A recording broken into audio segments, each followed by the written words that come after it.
ఆచి చికెన్ మసాలా. కవిత కొత్త పార్టీపై ఎంపీ చామల కిరణ్ కుమార్ రెడ్డి సంచలన వ్యాఖ్యలు చేశారు. తెలంగాణ ప్రజలు కవిత చెప్పే మాయ మాటలు, పిట్ట కథలు నమ్మే పరిస్థితుల్లో లేరని విమర్శించారు. పార్టీ పేరులో సమితి, సేన మారినంత మాత్రాన రంగు, వ్యవహారం మారుతున్నారు. 2016లోనే ఈ రాష్ట్రాన్ని బీఆర్ఎస్ దోచుకుంటుందని కవిత చెప్పుంటే ప్రజలు నమ్మేవారన్నారు. ఆ రోజుల్లో నిమ్మకు నీరెత్తినట్లు వ్యవహరిస్తూ దోపిడీలో పాలు పంచుకున్నారని ఆరోపణలు చేశారు. అధికారం పోయాక పంపకాల్లో పంచాయతీ రావడంతో ఈరోజు పార్టీ పెట్టారని ఎంపీ చామల అన్నారు. కవిత కొత్త పార్టీ పెట్టడం అనేది సరే, ఇప్పుడు తెలంగాణ ప్రజలు ఒకప్పుడు లెక్క మాయ మాటలకు, పిట్టకథలకు పడే పరిస్థితి లేదు. గతంలో వాళ్ళ నాయన గిదే టీఆర్ఎస్ పార్టీ పెట్టి అప్పుడు తెలంగాణ రాష్ట్ర సమితి పార్టీ, ఇప్పుడు తెలంగాణ రాష్ట్ర సేన పార్టీ అని పెట్టింది. సమితి, సేన రెండు మారినాయి. సమితి, సేన మారినంత మాత్రాన రంగు మారదు, వాళ్ళ వ్యవహారం మారదు. ఆమె ఏమంటది, తల్లిగా పరిణితి చెంది ప్రజల జేబులు కాకుండా కడుపులు చూసి పరిపాలన అందిద్దామంటది.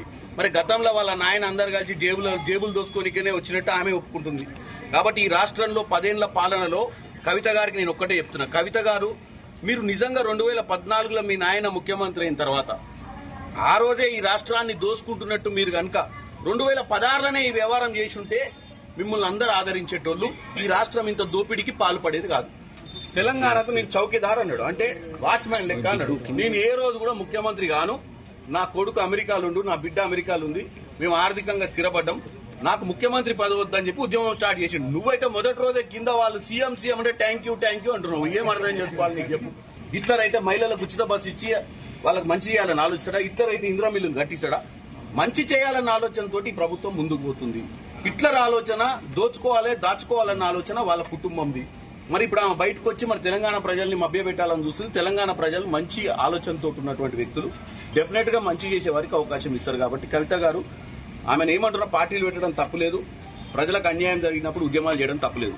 మొదటి రోజే వచ్చి నేను ముఖ్యమంత్రి కావాలని కోరుకోవడం, గతంలో వాళ్ళ హిస్టరీ చూసిన తర్వాత ఎవరు కూడా ఆమెను నమ్మరు. కవిత కొత్త పార్టీ పెట్టడం అనేది సరే, ఇప్పుడు తెలంగాణ ప్రజలు ఒకప్పుడు లెక్క మాయ మాటలకు, పిట్టకథలకు పడే పరిస్థితి లేదు.